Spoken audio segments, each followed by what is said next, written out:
میں سیالکوٹ کی business community کو ایک امپورٹنٹ انفارمیشن شیئر کرنا چاہ رہا ہوں جی،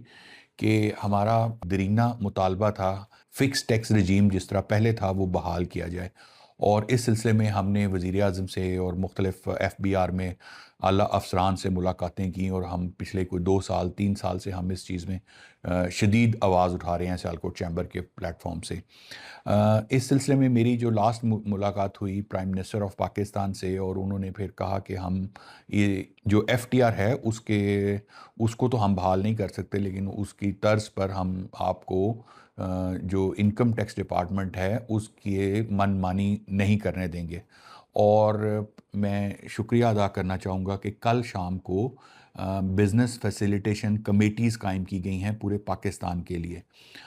ان کسی بھی ایکسپورٹر کو جس کی 80% تک ایکسپورٹ ہے، اس کو انکم ٹیکس ڈپارٹمنٹ ان کمیٹیز کی اجازت کے بغیر کسی قسم کا نوٹس یا کسی قسم کی اپنے بزنس کے حوالے سے کوئی انفارمیشن نہیں مانگ سکتے جب تک کہ ان کو بزنس فیسیلیٹیشن کمیٹی کی اجازت نہ حاصل ہو۔ تو میں اس سلسلے میں جی وزیر اعظم پاکستان میاں شہباز شریف صاحب کا، خواجہ آصف صاحب کا، ہمارے سیالکوٹ کے منتخب نمائندے ہیں، اور ہماری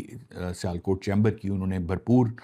تعاون کیا ہے پچھلے 3 سال سے اس سلسلے میں، کہ ہمارے ہر فورم پر ہمارا رہنمائی اور ہماری آواز پہنچائی انہوں نے۔ میں اس سلسلے میں جی بلال اظہر کیانی صاحب کا بھی شکریہ ادا کرنا چاہوں گا کہ پرائم منسٹر نے ان کی سربراہی میں یہ کمیٹی بنائی، اور اس نے متعدد میٹنگز کی، اور یہ بزنس فیسیلیٹیشن کمیٹی جو قائم کی گئی ہیں پورے پاکستان کے لیے مختلف، اس میں سیالکوٹ چیمبر کی نمائندگی بھی ہے۔ مجھے یہ کہتے ہوئے بڑی خوشی محسوس ہو رہی ہے کہ ہم انشاءاللہ تعالی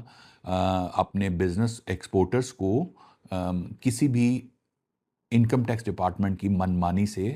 محفوظ رکھ سکیں گے انشاءاللہ۔ تو میں ونس اگین شکریہ ادا کروں گا g prime minister of Pakistan کا، کہ یہ ہماری کمیٹیز ہماری مطالبے کے اوپر بنائی گئی ہیں، اور انشاءاللہ تعالی ہم ایکسپورٹس اپنی مزید بڑھائیں گے۔ بہت شکریہ۔